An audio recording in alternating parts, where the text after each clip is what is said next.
Okay. Okay. So I think we can then start, yeah, Tilen? Or you start? Yes. Yes. Welcome, everyone.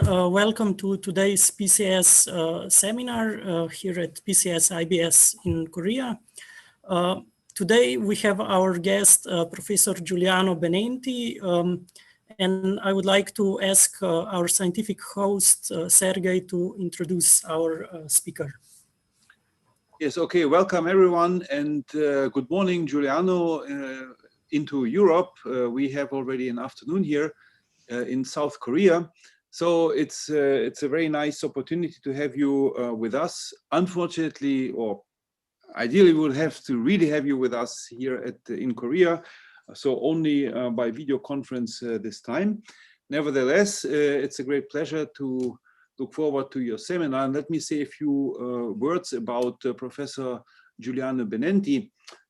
He is affiliated a professor at the university, I'm not sure whether I pronounced correctly, University degli Studi dell'Insubria in Como, in Italy, and he did quite some time ago his the degree in physics at Pavia University.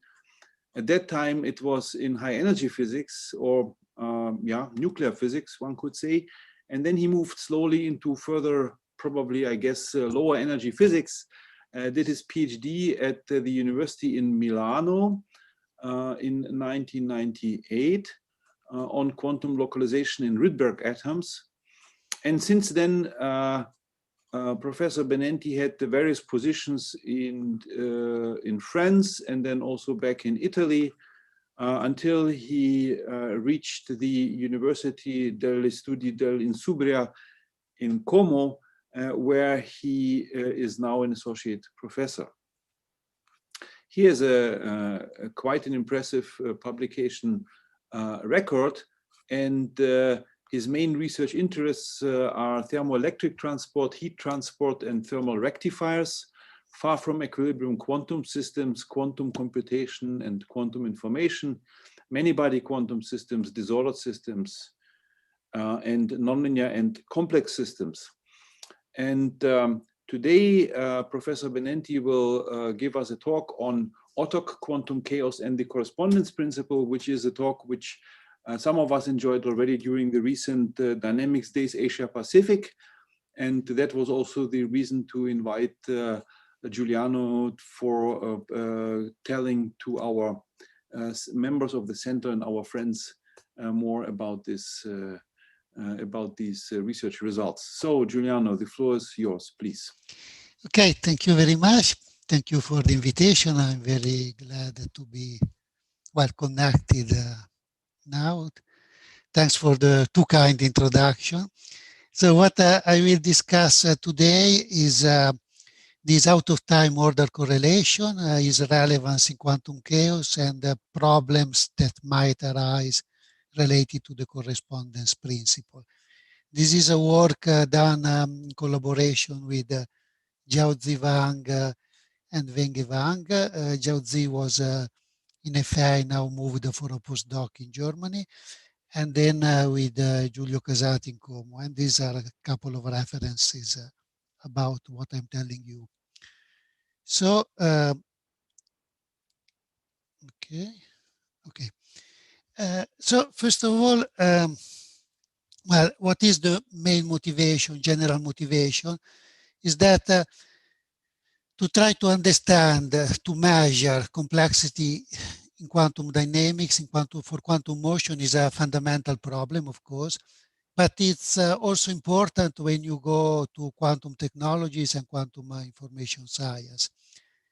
And what is the problem? The problem is that when you think about classical physics, classical dynamics, there is well-defined notion of complexity with the exponential instability of motion, positive Lyapunov exponent, algorithmic complexity, and so on. But this is based on trajectories, so you cannot transfer to quantum mechanics because there is a Heisenberg principle, so you cannot describe motion in terms of trajectories. And well, this was a problem from the beginning of quantum chaos. So how does chaotic classical dynamics emerge from quantum physics? And then there is this quantity which was in the focus on the focus of investigation more recently, this OTOC. So the question if it is a diagnostic of chaos, but then you can have also exponential growth of OTOC in classical integrable systems. So, well, this raises the question if there is a problem with the correspondence principle. I will argue there isn't, but well, but this takes some reasoning. And then if I have time, I will put this on a broader context. This question of OTOC in phase space, because the point is, which is clear also from the OTOC, is that you cannot describe quantum, if you want to describe classical and quantum complexity on equal footing, then you should do some work in phase space. And so, well, I will discuss a little bit about complexity for the Wigner function, if I have time. Sorry.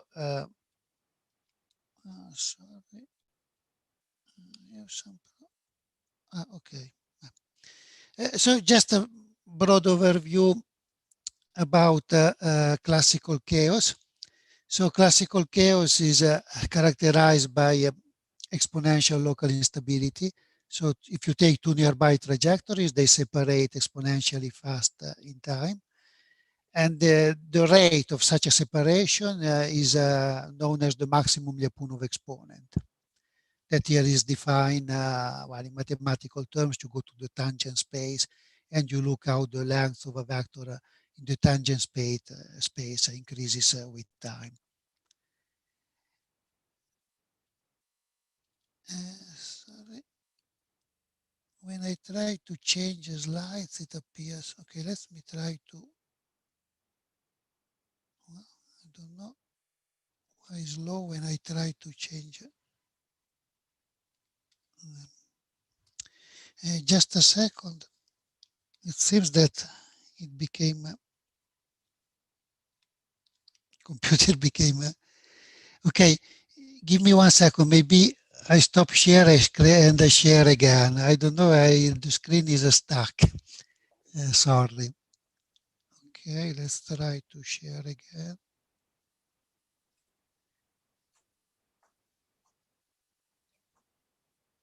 Okay.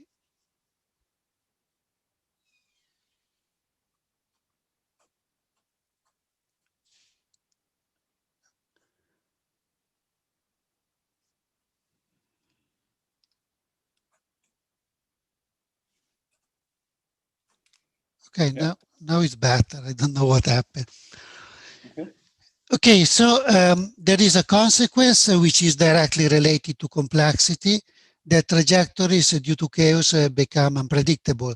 This means that if you want to predict a new segment of a trajectory, you need as input some additional information which is proportional to the length of trajectory you want to reproduce.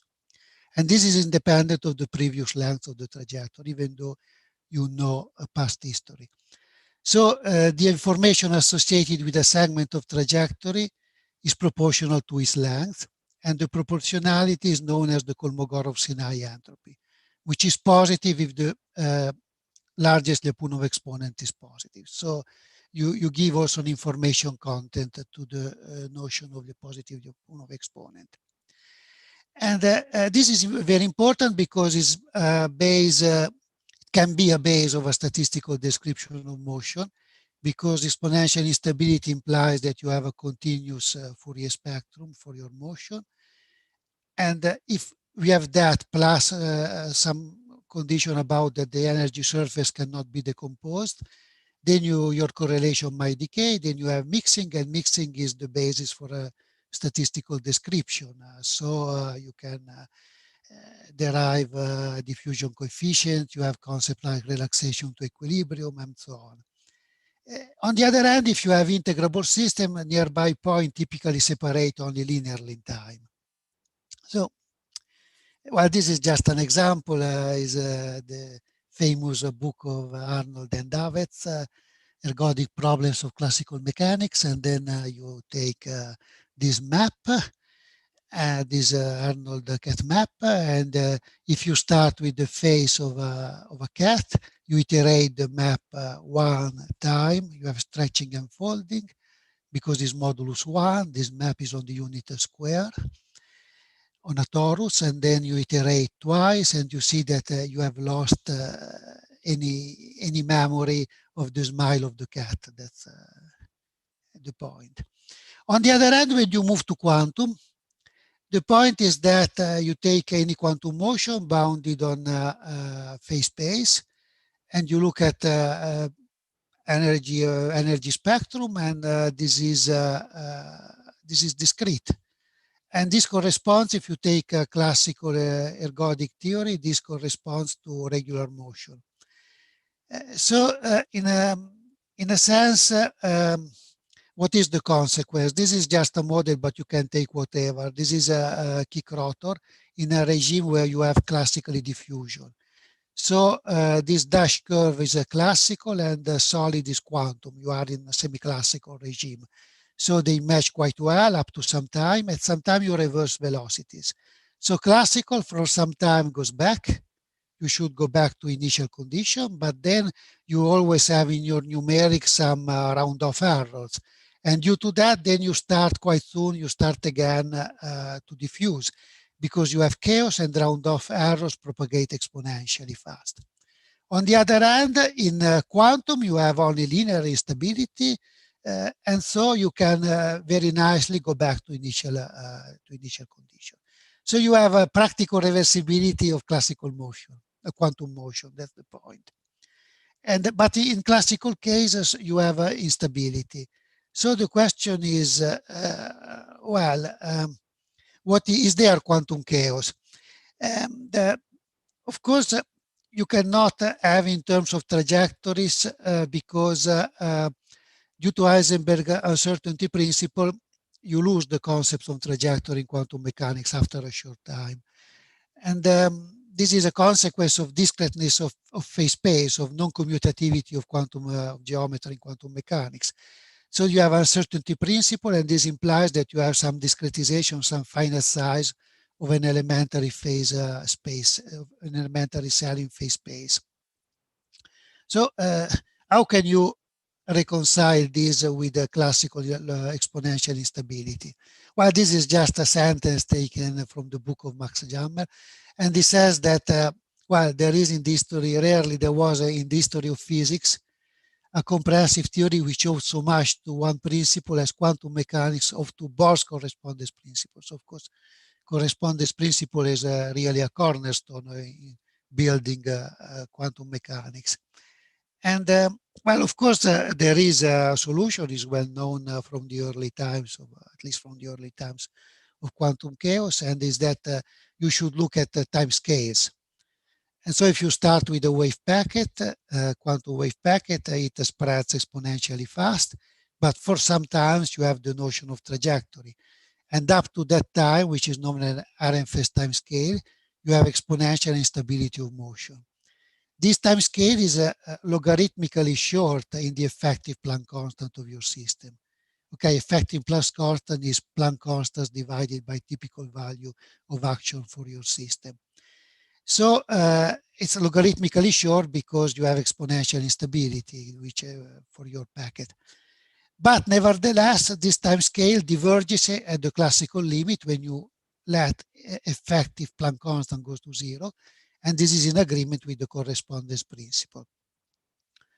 So coming to more recent studies and this business of out-of-time order correlator, in short, OTOC. Well, this is a quantity which was introduced very long ago by Larkin and Ovchkovnikov, while in the context of trying to build a semi-classical theory of superconductivity. It was discovered in high energy physics, well, not many years ago, about 5 years ago. And then it was used also in context of well, many body quantum physics, and it became a kind of definition of quantum chaos. Say many body quantum system is chaotic if this quantity increases exponentially in time, or there you have other subtones, how you, if you have, if it is limited, how you approach the limiting value and so on. But anyway, this quantity C of t, this OTOC is defined as absolute square of a commutator between operator A at time t and operator B at time 0, so out of time. And well, these operators are meant in the sense of Heisenberg description of quantum mechanics, operators evolve. And this is an example. How is it related to chaos? So let's look at this example. I take as operators momentum. I put a 1 because well, it can be one particle, say particle 1 in an ensemble of many particles. Could be 1, but could be also n very large number of particles. And this commutator momentum at time 0 at time t do not evolve, do not commute in general because there is an evolution. And in general, the momentum operator does not commute with the Hamiltonian. And then you can take, well, psi 0 is initial condition, then you can take a classical limit. And if for going to the classical limit, you use the usual prescription that to the commutator, you substitute h bar times the Poisson bracket.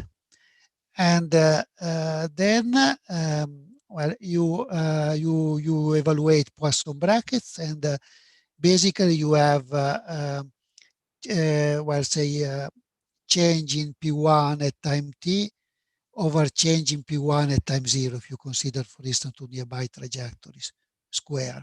And you integrate over some phase space, which well, corresponds, if you have a Gaussian wave packet, you can take at the same time a Gaussian classical distribution which reproduces your wave packet. So this delta P1 over delta Q1, if the system is chaotic, increases exponentially in time. And so you have, and well, this is related to the Lyapunov exponent, and so this counts the relation with the Lyapunov exponent. The growth rate should be related to twice the Lyapunov exponent if the classical counterpart is chaotic. Well, so far so good. Well, this is here, I put just a numerical illustration. We have a couple nonlinear oscillators. And here there is a parameter beta. So for beta equal 1, these are Poincaré surfaces of session. For beta equal 1, you have tori, the system is integrable. And beta much smaller than 1 is strongly chaotic. And then I show these growth rates of OTOC. For chaotic, up and down is for integrable.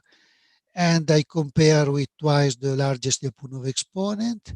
There is also some classical calculation. And for integrable, on the other hand, you have quadratic growth because you have linear instability. And I go and I approach more and more the classical behavior when I reduce effective Planck constants. There is an average over initial conditions, many different Gaussian wave packets you can take randomly, you know, on some energy surface. And I average the logs. I will come back to this point later. And you can use this also as a tool to detect transition to case on the time domain. It's the same model as before. And well, the usual tool to detect transition to chaos is look at the spectral statistics. So you diagonalize your Hamiltonian and you look at level spacing statistics. And out of that, you can build well, a single parameter like this parameter delta, which is equal to 1 if you have Poisson distribution, which is characteristic of integrable systems, and 0 if you have Wigner-Dyson distribution, which is characteristics of random matrix theory and chaotic systems. And you see that this is red, and you see that you have transition from, say, close to 0 to close to 1 around beta around 0.25, say. Of course, you do not go exactly to 0 and to 1 because, well, you have finite size effects, of course, because H bar in numerical simulation cannot be very small. But then you can do the same on the time domain. So you look at the average velocity, the growth of OTOC, and you see that it increases very fast when you have chaotic dynamics. And so you see... Giuliano, Yes. we have a question from Dario. Sure. Dario, please, go ahead. Please. Unmute yourself, Dario, please, Yes. first. Done. So just to be sure that I'm on the same page, I mean, this system, of course, is not many-body. So somehow the average that you are doing is not on the thermal state, but you are doing over a Gaussian state, right? I mean, Yeah. Okay, good. And this is the standard thing when, typically when people talk about the OTOC, let's say they measure the OTOC over the thermal state, while instead is emerging that when you consider a single body or let's say a few body systems, the thermal state is not the proper concept, right? Well, I don't know if it is not the proper concept. You could also have an average over a thermal state is not forbidden. Here I'm doing something more basic. I'm taking the energy surface, and on the energy surface I take randomly positions of initial Gaussian wave packets. If you take a sufficient number of wave packets, then you converge to some value, which is a kind of microcanonical averaging, if you want. Yeah, because I vaguely remember that in the past there were some results showing, let's say, contradiction with the prediction, and then people realized that probably the thermal state is not the very well. I mean, it's not the best state to take when you consider. I mean, few body systems. Is a paper by some Japanese group that then has been discussed by other groups. Yeah, I don't know if you follow this. Yeah. No. But well, in a sense, if you take these, you just look at dynamics. It's just you want to see if you can predict predict chaotic or non-chaotic dynamics on the basis of the growth of OTOC. Okay. In a sense, you do not mix with thermal averaging. It's more, you get cleaner results, but you could, of course, also take a thermal averaging. It's not forbidden. Okay. Yeah. Thank you. Welcome. Okay. I think there's another question by Mirab. Sure. Yes. Hello. Hello. Could you please? Yeah, we have two computers in the office, both of them. Yeah. So I have this question. So as far as I understand, the procedure that you are doing for computing Lyapunov exponents is just following the trajectory and looking at the growth of the perturbation vector. My question is this: if I would just compute locally from diagonalizing the Jacobian, would I get the same results as you get, or at least what could I say from local diagonalization of Jacobian for perturbation? If you don't mind, I will discuss in a few minutes, because it's something that I want to discuss during my talk. If you don't mind, I'll postpone the answer a couple of minutes. Well, more precisely, rather than following two trajectories, we did this in tangent space. Well, but that's just a technical detail. But on your question, of course, is not technical, but I will come back to this sooner. So just the question is if you can really compare this OTOC growth rate with the Lyapunov exponent. This is a paper 3 years ago, Rosenbaum, Ganesh, and Galitsky. And it's very simple model, is a single particle model, the kick rotor. And they compare the correlation growth rate, which are these red circles, and then you have also classical simulations.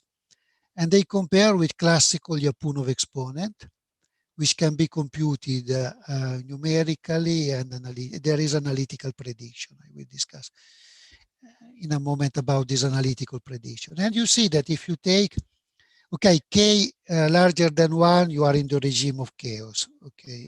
This is just if you are not familiar with the key correlator, some of you, this is just to remind. Main point here is that this is a transition to chaos of the KAM type. So you have distorted tori when K is small, and then the chaotic component increases, and you break at K of the order of 1 the last invariant tori, which acts as a separatrix in phase space. And then for K much larger than 1, you are practically fully developed chaos with a minor phase space volume for integrable islands. That's the point. So it seems that if you take K in chaotic regime, K much smaller than 1, there is practically only some multiplicative factor between Lyapunov exponent at OTOC growth rate. But if you take K smaller than 1, of course, there is a huge difference. So what does it mean? Well, first of all, I will just, I told you before, I average logs rather than OTOCs, but log of OTOCs. And what's vague motivation for that? That how is, well, they show the analytical estimate. How do you get this analytical estimate? I took this from this famous old paper by Boris Chirikov. And the Lyapunov exponent, sorry, you have D is the length of your tangent space vector at time t plus 1 and time t. You can average over a trajectory, and out of that you get the Lyapunov exponent. Or if you have ergodicity in a chaotic component, as you expect, of course, as it should be, you can average over a phase space. And so you have to average the logs of the largest eigenvalue of the tangent mapping, so the local Lyapunov exponent. And so for kappa much smaller than 1 in the regime of strong chaos, you perform this average and you have the estimate that was shown before. So just a motivation to average the logs. Now, the point is that, and this is a little bit, I think, an answer to previous question, that you can have exponential growth of OTOC even without chaos. And this can be due to unstable fixed points, which of course you have typically also for integrable systems. So this is kick rotor again, but is in the regime where you have strongly integrable, dominating integrable components, a K is smaller than 1. And you take the logarithm of this OTOC at time t plus 1 divided t. And this, saturates. Well, then it drops because you have finite size Hilbert space, no, at a given effective H bar. But it saturates, this gives the growth rate, and the growth rate is in agreement with the local Lyapunov exponent. So this has nothing to do with chaos, of course, because you can have this positive also for integrable system if you have unstable fixed point, of course. So, well, the point is still possible to use OTOC as a diagnostic of chaos. And there's more than that, which calls, well, it seems it sets some problem for the corresponding principle, that if you consider quantum polygons, this was a paper by Rosenbaum, Bunimovic, and Galitsky, Morrison paper. Well, these billiards are well, they are not integrable, but the Lyapunov exponent is 0. And the point is that nevertheless, you have apparently an exponential growth. And well, this seems like in the previous paper, but there's more than that, that when you reduce effective H bar, so you go to the classical limit, it seems that the slope of such a growth increases when you reduce H bar. So it seems that if you take that for granted that this behavior continues when you go H bar to 0, then you would have diverging growth rate, while in classical you have integrable system. And if you compute OTOC in classical, you would not expect that. So, well, what about the correspondence principle? Well, there was some argument that you should not consider the mathematical billiard, but with the cusps, but you should consider some smoothed billiard because you have finite size of the Planck cell, or you have finite size of your wave packet. But still, well, the point is that this becomes sharper and sharper when you go to the classical limit because you reduce the size of Planck cell.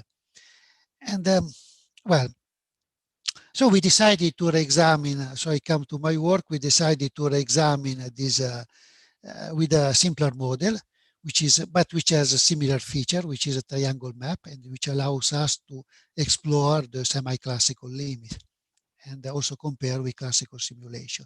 Is this simple map, which is known, which is a mixing, so it's non-integrable system, but it's not chaotic. It has zero Lyapunov exponent. Is a map on a torus, and you can round off the map rather than the cusps, like in the triangle. You round with some size of rounding, and when you round off the map, it becomes chaotic.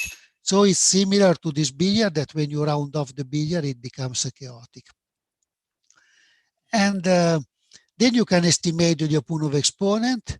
And the idea is that it is analytical. It is dominated when you have passages close to this cusp, because when two trajectories, you can imagine two nearby trajectories, they come close to the cusp, they can become all of a sudden very far apart.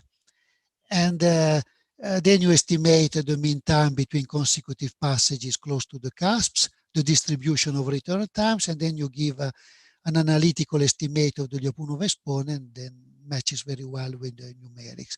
The point is that this is the size of rounding. You expect that when you go to the classical, well, these are classical simulation, but the point is that, well, this size of rounding should become smaller and smaller when you go to classical. And of course, there is no discontinuity. I mean, the Lyapunov exponent goes to zero when you go to the original triangle map. And so is there a problem with correspondence principle? So I take average, these are quantum results, over a large number of initial coherent states. I reduce Planck, the size of Planck cell, and this growth rate becomes sharper and sharper. So in a sense, these figures are qualitatively very similar to the figures obtained in this previous paper. But then we can go deeper in the semi-classical regime because it's simpler model. And but first of all, we try to understand classical OTOC for this classical map. So we go to tangent space, we take average over classical distribution, Gaussian classical Gaussian distribution, and you see that if you look at classical OTOC, it follows from for some time the growth rate expected from the Lyapunov exponent. Okay, this is some value of the rounding, but then it takes another slope, which is the largest Lyapunov exponent, local Lyapunov exponent for close to the cusps. So the idea is that at long times it becomes dominated for local Lyapunov exponent close to the cusps. So again, something which has nothing to do with chaos. But on the other hand, well, you can estimate also the time for crossover between one regime and the other. And the idea is that until trajectories are nearby, then, well, you expect that growth with Lyapunov exponent, it's okay. But then when you arrive at the time scale, which is comparable with the size of your rounding, then a local Lyapunov exponent dominates, because then trajectories which come closer and they are far of the order of this smoothing, of the size of the smoothing, they suddenly go very far apart. And so the local Lyapunov exponent dominates. The point is that when you send, the size of your packet, in this case classical, shrinks to zero, then the growth rate with Lyapunov exponent goes farther and farther, diverges. Giuliano, we have another question here. Sure. From the floor. Sure. Hi, so I want to ask about the time scale. So the 20 means that, I mean, can we go further than that, or what does it correspond experimentally to understand? Well, experimentally, this is a discrete time map, so is the number of map steps. If you think about the original billiard system, this is a model of a billiard system. So it's the number of collision basically against the walls of your billiard. That's basically the time step. Then in principle, you can go further. The point is that also classically, it become very demanding. The number of trajectories you have to input, the number, I mean the initial packets, to get convergent results. That's the point. If you look at the, yeah, okay, that's what I wanted to say. Okay. Okay, thank you. Okay, welcome. And so the point is, you see here you get growth with the Lyapunov exponent up to very long times. And this growth rate, well, and then,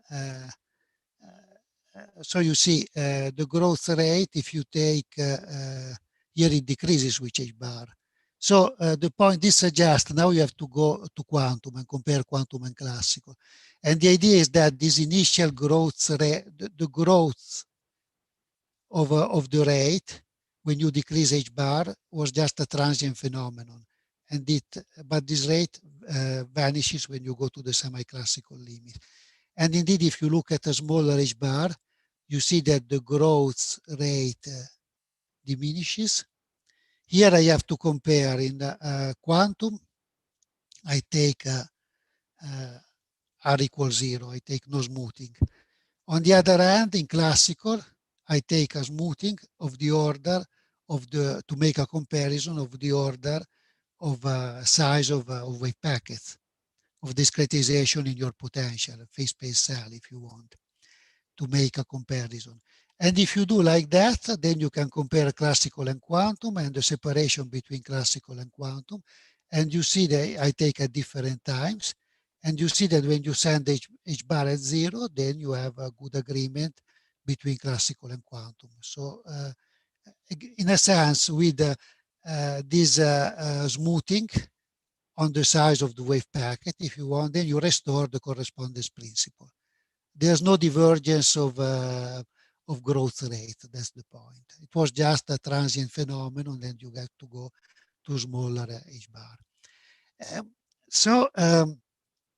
There is, I have another comment that averaging is very important, because if you average direct OTOC rather than the log of OTOC, you remember this averaging the log was motivating how you compute your Lyapunov exponent. No?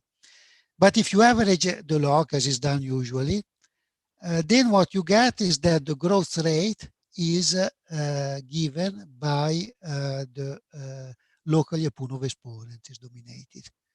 And so it's nothing to do with chaos. So our understanding is that at large H bar, you know, here you have a crossing time going from growth with Lyapunov exponent and growth with local Lyapunov exponent. So at large H bar, practically you see immediately the growth with the local Lyapunov exponent. But if you go down, which has nothing to do with chaos, but if you go down with H bar and then you take this averaging, then you can see longer and longer the growth rate given by Lyapunov exponent. So with this prescription, OTOC remains an indicator of the diagnostic of quantum chaos. That was the main point. Now, if I think I'm running a little bit out of time, but if you give me just 10 minutes. If you yes, no problem. Okay.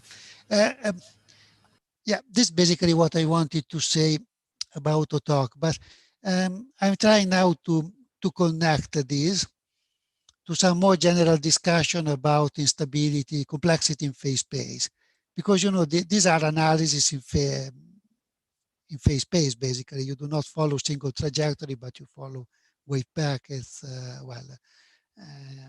You compare with the classical phase space and so on. Or if you want, I can put it differently. I cannot compare trajectory after some times because I have Heisenberg principle, but I can compare in phase space. So I can build a classical distribution function, and I can compare with Wigner distribution function. If I have chaos, the classical distribution function becomes more and more complicated in time, because you have stretching and folding of such a distribution. And so if you look in Fourier components, the number of harmonics in Fourier components increases exponentially in time, and again can be taken as a measure of complexity. So the idea is to do the same for the Wigner function. This is a work which was started long ago, was started by Yang Wu in China, then in the group of Vroomer. And I will just be faster. This is the idea. So in classical mechanics, you can have some integrable system, then you can have perturbation, which can be integrable or non-integrable. So you look at action angle variables for the integrable system.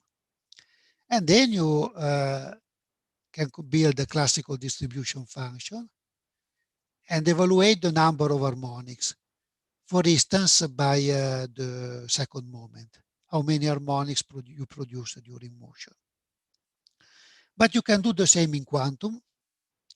So I write in terms of, unperturbed system in terms of, these are creation and annihilation operators. So unperturbed system in terms of number of operators, and then you have a perturbation, and you can build a Wigner function. And you can equally well look at growth of number of harmonics for the Wigner function. And you can build the second moment and so on. And what is the connection with OTOC? Is that if you look at second moment in this quantum, you see that here you have trace and you have a square modulus of this guy, of this commutator. So how is a particular kind of OTOC. And our operators are, well, one is density operator and the other one is action. That's the point. So you can repeat, this is the same system as before, two couple oscillators. And as for OTOC, you have exponential growth in the chaotic regime with twice the largest Lyapunov exponent, and you have quadratic growth in the integrable regime. So the idea was that also the OTOC can be put on a more broader context if you look at complexity in phase space. This was just another thing I wanted to mention. So I come to the summary. So what are the main conclusions from these studies, I think? Well, of course, that there is not any violation of the correspondence principle. And this is assuring, if you want, because, well, one could say, well, if it was, the problem was just for OTOC. But, well, OTOC is a correlator. In principle, it's a kind of very particular 4-point correlation function, but in principle, it can be measured. There are also proposal to measure OTOC, also some experiments. And so the correspondence principle should be always valid. Well, fortunately, it is the case. And then, well, if you take a proper averaging, then it can maintain its role as a diagnostic of quantum chaos. And then, on a more general perspective, I would say that well, it can be useful to further investigate complexity of motion in phase space, because, well, you can compare on equal footing classical and quantum. And then the main problem, of course, remains what what is the relevance of such kind of results for many-body system? Because here everything was derived for system, well, two-body system, but one two-body system. It could be even many if you want, but the point is that always one assumes that you have a semi-classical limit. So the point, real point to my mind is what remains of all that when you consider a quantum limit without classical analog, I mean a spin chain or other limit, other system of that kind. This, to my mind, is still an open question, I think. Okay. Just I take, well, another minute. Well, this is just to advertise a school we are organizing on quantum thermodynamics. Well, it's online. Well,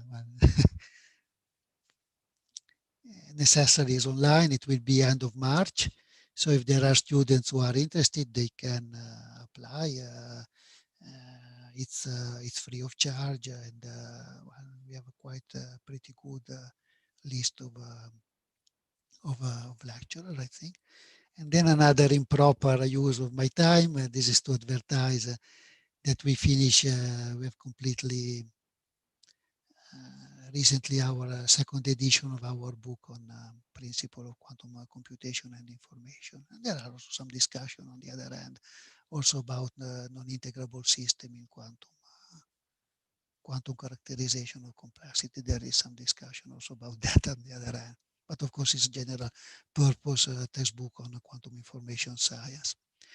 Okay, that's it. Thank you for your attention. Thank you, Professor Benenti, for this nice talk. Let's thank the speaker. Thank you.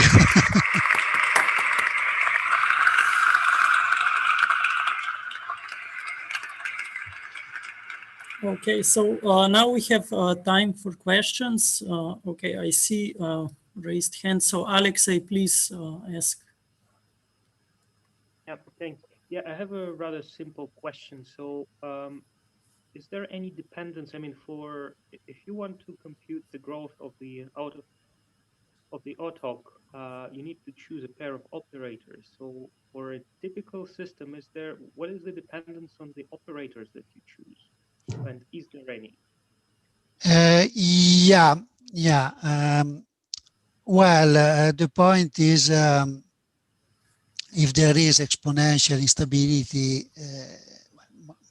of course, most natural choices are if you take momentum position or couple of momentum position, which are the simplest one. And for those, nothing changes. If you can, if you take more involved operators, I don't know, but they are always a function of position and momentum if you want. And so exponential instability should feature also in more complex operators. If you want a distinction, which is, I think, more, well, this is unclear to me, is if you take, think at a many-body, like many-body quantum system, then the difference could be if you take a local or non-local operators. This would change, I think, of course, a lot the description. Well, perhaps when I was asking this question, I had in mind systems where it's not immediate to identify position and momentum operators. So perhaps the spin change that you mentioned, but I think there you have troubles anyway understanding what is chaotic and what is not. Yeah, you have trouble anyway, but then I think the main difference would be if you take local or non-local operator. Then, of course, then it changes. I think can change a lot because you can have conserved quantities, and so when you have conserved quantities, it depends. For instance, if you have a spin change, which is the direction of your operators. If your conserved quantity is polarization along the z-axis, then it depends if you take your operators along the z-axis or yes, on the orthogonal plane. So, well, then you can have a much more complicated zoology, of course. Yeah. Okay. Is that what you were referring to, or? Yes. Yeah. Thank you. Welcome. Okay, we also have a question from Dario. Dario, please. Thank you. I mean, of course, as you can imagine, maybe most of my curiosities are about the quantum many-body, how can I say, implications of what you found. So I was wondering, for example, if I mean, the fact that depending on how you take the average, you can change from, let's say, meaningless result to meaningful result. I was wondering if this can provide, or you already see some lesson that you can learn about the many-body situation, because, you know, somehow in the many-body situation, these kind of examples never appeared. I don't know if they never appear because somehow, for some reason, let's say this idea of taking the log and then doing the average is automatically performed without recognizing in the many-body setup, or just we never found an example that show this kind of contradictions and so on. Yeah, no, that's a good question. That's something that I would be glad to investigate. I have, yeah, I have no answer, but yes, that's definitely a good question. Yeah. And also, I was wondering. Yeah. Okay. Go. Now, there is one point that I want to say that when you go to many-body, then if you want to connect with complexity, you can imagine that if you have entanglement is another source of complexity, and this is, yes, in principle, is unrelated to chaos, no? Mm-hmm. Yeah, so, well, it depends. It depends, but you can have an integrable system very strongly entangled. Sure. So I don't know if there is a way to disentangle, I mean, I see. Complexity due to entanglement, due to chaos. That's a question that... Yeah. And if you want, somehow, let's say, related to this, you know, when, for example, when these papers questioning about the Lyapunov exponent and so on appeared, one of the things that came to my mind, I mean, when you read the derivation, it looked like that somehow the discrepancy, as you show at the end in your talk, that the discrepancy between the Lyapunov exponent and let's say the OTOC was really somehow tailored on the very mathematical definition of the OTOC, like a technical point, like you. So I was wondering if, while instead, let's say, OTOC in many-body is thought as a diagnostic of operator grow. Typically, you say, I measure the OTOC in order to diagnose operator grow. So I was wondering if this difference between log versus average before or after the log can be understood in terms of, let's say, quantum information language, and so or no. Here you are in a few bodies, so probably the quantum information language is not the most suitable. No. But yeah. Yeah, but you are right that probably the complexity is the closest to a quantum information derivation of this thing. I mean, the complexity language is probably the closest. Yeah. On the other hand, well, I didn't show here, but you could, well, we did something, but we never check about the two way of averaging. But you can, if you take a two-body system and you trace over one of the two, then you have von Neumann entropy. Yeah. Which is measure of entanglement. Sure. And for that, while it was investigated also in the literature, then, well, you can have, well, I would say, we never wrote about that, but the growth in this case is related to the Kolmogorov-Sinai entropy, so the sum of positive Lyapunov exponent for this Hamiltonian system. And this is chaos concept. Then, if you take a von Neumann entropy, is measure of entanglement in that case, no, reduced von Neumann entropy. Yes. And so it's an information concept in a sense. Yeah. Then I don't know, maybe one could, I don't know, for instance, it's clear numerically you could, with this approach, you could try free body maybe. Mm-hmm. And then you have different, you have triangle, and you could Right. try to, if it fits. That's one thing, principle. But of course, the real question is many body. If you can, Right. yeah. No, it's a good Okay, question. guys, I think there's another question by Danko Radic. Yep, thank you. So I really enjoyed the talk. It reminded me to good old times when I had some collaboration with Marko Robnik.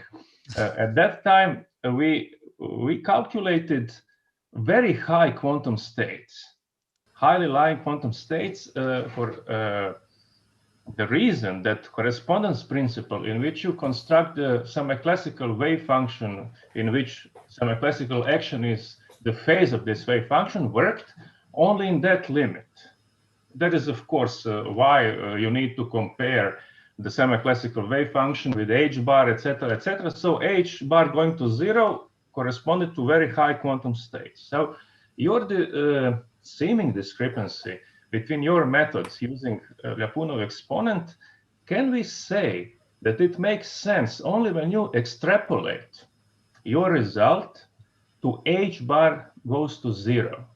So maybe it also gives the order in which you need to take the average, because there is no sense taking average in quantum states which are h bar large, and then performing the logarithm, etc., etc. Maybe you need to go to the limit h bar equals 0, extrapolate your result, and then take an average.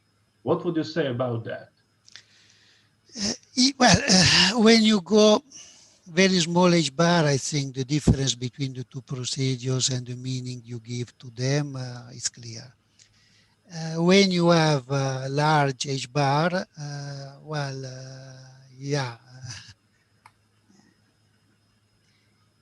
Yeah, large h bar, the problem is that when you try to compare with semi-classical, you have problems anyway. Lyapunov's exponent has no meaning without this comparison with semi-classical, and so it means that, how to say, that the interval in which you can make us give a sense to your result is really what you get. It is small h bar limit. That's what I was saying at the end, that for the semi-classical regime, everything I think is fine. It's clarified and it's fine. Then if you take something like a many-body quantum system for without classical limit, a spin chain or whatever, then I don't know what you can take out of this quantity. That's different, because it's different problem to my mind. That's okay. Thanks. Giuliano, I have a question. So if you go many-body, then you also have many more Lyapunov exponents in the classical case, so you get the whole spectrum. Is there anything known about how to generalize, if it makes at all sense, the OTOC approach to come up with a similar spectrum? Well, I think that for the OTOC, how it is defined, if you go for the classical case, the largest Lyapunov exponent should always dominate. It's not Kolmogorov-Sinai, but it should be the largest Lyapunov exponent which dominates. If these should be with these averages of logs. If is the local Lyapunov exponent which dominates, this has been discussed, well, not numerics, but at least qualitatively, well, I mean, analytically has been discussed in this paper. And the point is that, let me look if I take the definition. Here you have this, you will have a quantity like that, delta P like this, delta P1 over delta Q1, which grows with the rate twice the largest Lyapunov exponent. But then you have, let me think, Then you have to take into account how you evolve the volume, and this gives you the local growth rate is like the largest Lyapunov exponent minus the sum of the other positive Lyapunov exponents, something like that. Well, now I should relook at their derivation, but that was their argument. Okay, thank you. This is, yeah, but this is averaging the OTOC. If you average the log, well, my feeling is that should be the largest Lyapunov exponent even for many body system. That's, Thank you. Igor has another question. Hello. So another question about using OTOC in many body systems. So here, for example, we see that you use P1 and so the choice of operators for small systems is quite simple. So we can take one moment or something. But is there a rule of thumb what operators to choose for a generic many-body system? well, then I think no. The main distinction is between local and non-local. But the point is that if you have conserved quantities, because you know this problem, this OTOC was studied in a hydrodynamic framework, so for many bodies. So it depends if you have conserved quantities. If you have conserved quantities, then it depends, of course, which operator you take, if they are orthogonal or not to these conserved quantities. That's so. No, I don't know if there is a rule of two. No, it's not. No, it's not simple, I think. At least I cannot see simple answer, unfortunately. Yeah. Okay, Dario has another question. Yeah, let me just add a comment to what Igor was asking. I mean, there probably, if you want the story, the slogan that we repeat is the following: that there the OTOC will, as I mentioned it, that the idea is that the OTOC would like to measure the fact that two operators that are local, as Giuliano was saying, and initially are far away in the spin chain. By time evolution, one of the two operators, both, but by time evolution of one of the two operators, these operators start to grow and start to occupy, let's say, all the possible spin chain, and you want to measure the overlap between the two. So following this slogan, this idea, this philosophy, the idea is that you should take, as I said, two operators which are far apart from each other, and also such that, let's say, the dynamics is sufficiently generic, such that they represent two, let's say, generic operators in the spin chain. Now, the notion of generic is not well defined, so I cannot go, let's say, more precisely than that, but let's say the philosophy is that you want to take two generic operators such that they display the most generic dynamics, whatever it means. And if possible, they start to overlap after a certain transient time. But yeah, contrary to the semi-classical case that Giuliano was discussing, is not a well-defined concept, at least for now. Yeah. Okay, thank you. Okay, there seem to be no more urgent questions right now. So I think then it's time to have a break. And first of all, thank our speaker very much for this fantastic talk. Thank you.